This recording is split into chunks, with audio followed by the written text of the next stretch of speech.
Você fez a prova da OAB em Direito do Trabalho, agora a OAB 43, e assim como eu, ainda está com um sentimento de meu Deus, que prova foi essa? Hoje eu vim aqui para a gente analisar a prova e também o padrão de resposta da FGV, para a gente ver como que a FGV fez o enunciado e como que eles cobraram no gabarito. Eu postei um vídeo aqui no canal ontem, já deu o que falar, muita gente contra, muita gente a favor da escolha da FGV para a escolha da peça, que foi a exceção de pré-executividade. Minha opinião pessoal, não concordo, porque assim, não é uma peça que, na minha opinião, deveria cair numa prova da OAB. Mas vamos à prova, eu até tá aqui impressa a prova, pra gente poder analisar como que a FGV trouxe no enunciado e como que ela cobrou no gabarito. Daqui, você já vai ter mais ou menos uma noção do que você fez. Se você errou, por exemplo, o nome da peça e acertou em algumas fundamentações, tá ok. Pode ser que você tenha, sim, uma esperança. Agora, se você errou tudo, infelizmente, esse é o momento de se preparar para a repescagem. Então, vamos lá. Olha, a FGV já iniciou a prova dizendo assim: a senhora Celina Macedo o procurou em seu escritório como advogado. Então, aqui já temos uma informação muito importante. Você é advogada da senhora Celina. Daqui você já vai anotar no seu esqueleto que você é advogado da dona Celina. Vamos lá. Desesperada porque a sua aposentadoria, então, deduzimos que nesse segundo tópico, ela era aposentada, ou seja, ela tem mais de 60 anos. Já que só aqui você já poderia, imaginar que ela já era idosa, poderia ser que ela tenha a preferência de tramitação. Mas vamos continuar para saber se realmente vai ter necessidade ou não, né? Porque pode ser que não tenha necessidade. No valor de um salário mínimo, havido sido totalmente bloqueado. Aqui eu já grifaria a palavra totalmente. Então, todo o salário dela foi bloqueado naquele dia para o pagamento de uma dívida trabalhista importante, grifaria dívida trabalhista, no valor de R$150 mil. Como que um salário mínimo iria pagar uma dívida de R$150 mil, né? Mas vamos lá. O gerente do banco, para quem Celina imediatamente ligou, disse que o bloqueio ocorrera por ordem do juiz da 220, não sei como que fala, Vara do Trabalho de Campo Grande, nos autos da reclamação trabalhista, e veio o número 0100-929-76-2019-524-0220. Então aqui você já tem algo muito importante. O endereçamento, para onde que vai a peça, que vai ser para a Vara do Trabalho de Campo Grande, e você também já tem o número do processo, ou seja, inicial já não ia ser, porque já existe um processo. Agora vamos continuar lendo para a gente ver o que vai ser. Tendo o número do processo em mãos, você buscou informações públicas no site do Tribunal Regional do Trabalho e verificou que a ação foi proposta contra Celina Macedo, que é a sua cliente. Logo após a confirmação do bloqueio da aposentadoria do valor muito inferior ao débito, a exequente Ana Lucena, ora, uma segunda pessoa, vamos guardar a Ana Lucena aqui na cabeça também, requereu a penhora do imóvel em que Celina Macedo reside. Já consta despacho com deferimento e determinação para a expedição do mandato de penhora e avaliação, o que deixou Celina ainda mais apreensiva, pois é o único bem que possui, deixado por herança de sua falecida mãe. bem de família impenhorável, assim, do fundo do meu coração, onde atualmente reside com seus 5 filhos menores, conforme as contas de água e luz que apresentou. Na mais otimista hipótese, segundo disse, o modesto imóvel vale R$35 mil, ainda bem abaixo do valor da dívida, que é R$150 mil. Sem o valor da aposentadoria, único rendimento familiar, ela afirmou convictamente que sua família passará por dificuldades seríssimas e que talvez não tenha como se alimentar. Justiça gratuita, né? Com certeza, porque ela não tem como marcar com as custas do processo. Celina disse que jamais recebeu comunicado ou chamado da justiça, sendo surpreendida com o bloqueio. Além disso, ela afirmou que no início de 2019, a exequente Ana Lucena trabalhou em sua residência como empregada doméstica. Então, a Ana Lucena era empregada da dona Celina. Ocorre que, após 5 meses de trabalho, Ana Lucena desapareceu e nunca mais deu notícias. Pelas informações que você acessou no acompanhamento processual, houve tentativa de citação com a justificativa não localizado o endereço, sendo que o endereço estava correto. Engraçado que para penhorar, eles tinham achado o endereço. Aí, para citar, eles não tinham achado o endereço. Coincidente com aquele estampado nas contas de água e luz exibidas por Celina Macedo. Diante da informação dos Correios, o juiz determinou a citação por edital, mas considerando que Celina Macedo não compareceu à audiência, ela não foi à audiência, foi aplicada revelia e confissão em desfavor dela. A condenação transitou em julgado. Aqui, ponto.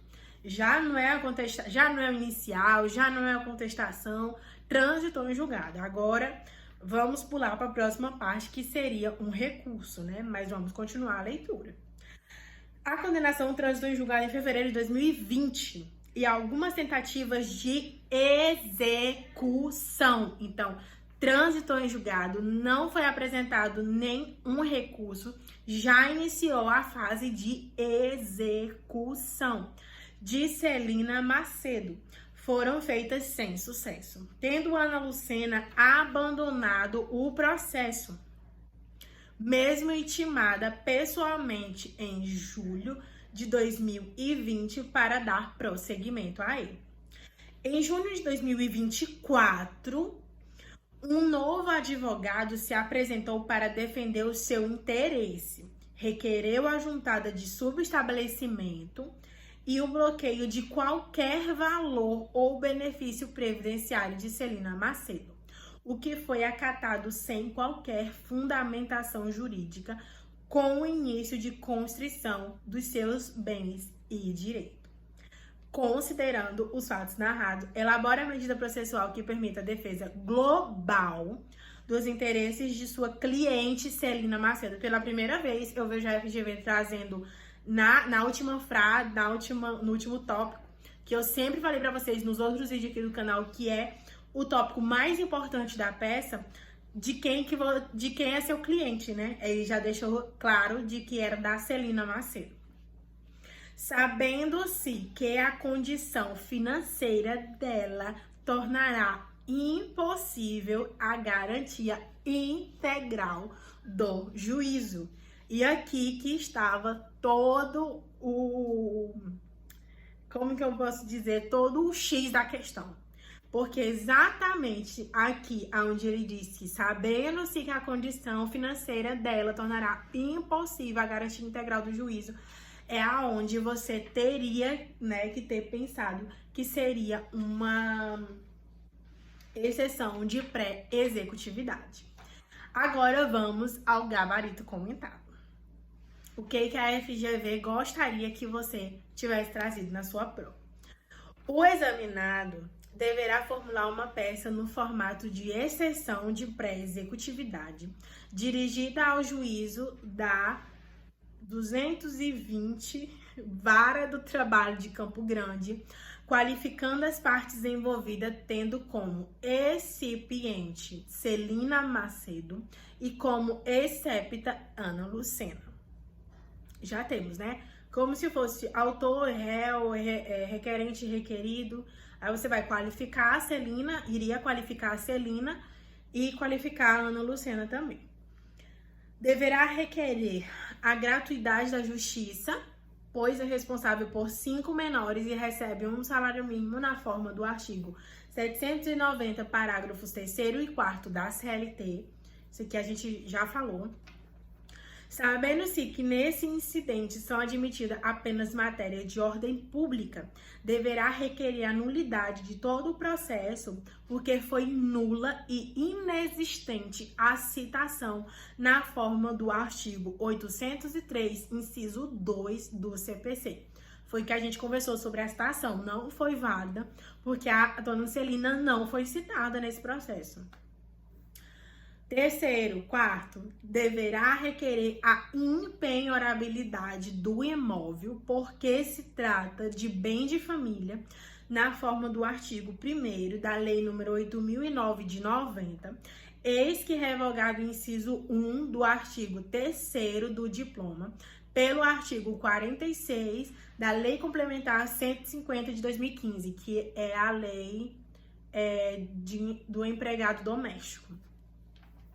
Deverá requerer a liberação total da aposentadoria pela sua natureza alimentar, na forma do artigo 833, inciso 4 do CPC, ou a liberação parcial dela, porque o bloqueio excedeu o limite legal, na forma do artigo 529, parágrafo 3º do CPC. Nesse tópico, ao menos no decorrer da peça, deverá requerer tutela provisória para liberação imediata da aposentadoria total ou parcialmente, na forma do artigo 294 ou do artigo 300 do CPC. Você tem que requerer uma tutela provisória também dentro da sua peça.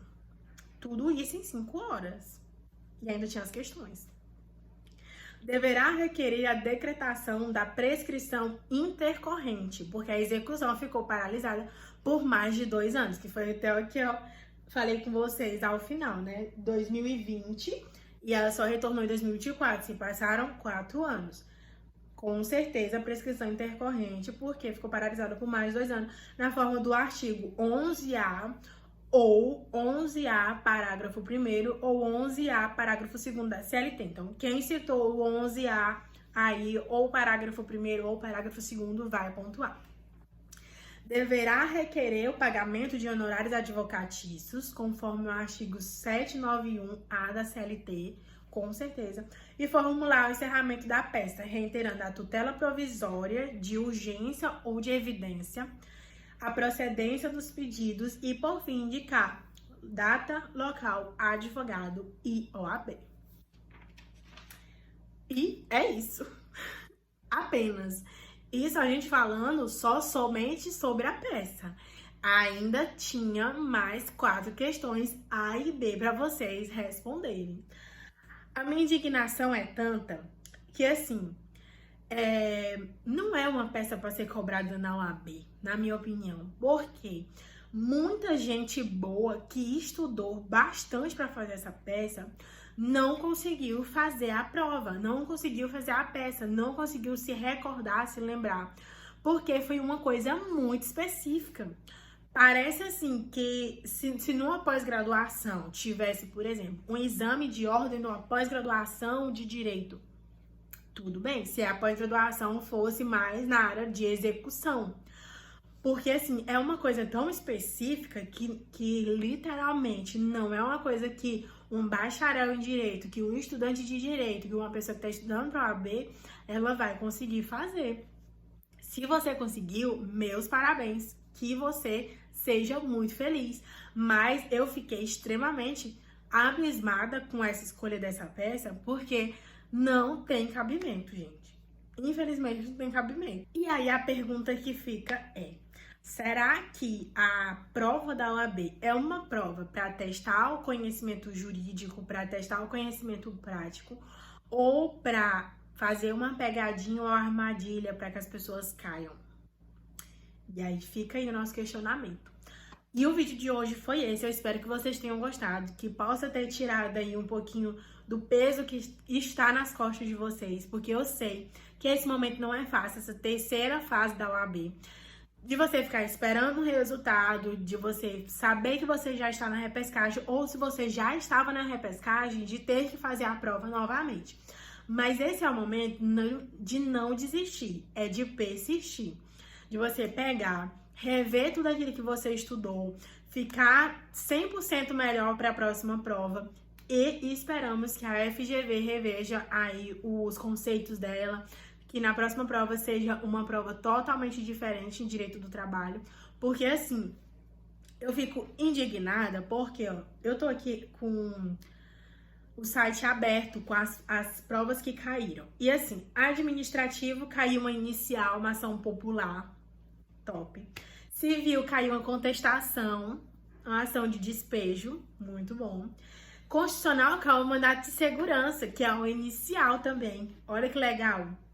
Empresarial caiu uma apelação, recurso, muito bom. Penal caiu contra razões de apelação, que é uma peça também muito recorrente aí na área penal. Tributário caiu apelação também, igual empresarial. Aí em trabalho vem a nossa exceção de pré-executividade. E é isso. Espero que vocês tenham gostado desse vídeo. Continue comigo aqui nesse canal. Espero que eu ajude vocês nessa longa jornada. E assistam os outros vídeos do canal porque estão bem legais. E eu espero vocês aqui novamente. Um beijo, até o próximo vídeo. Tchau!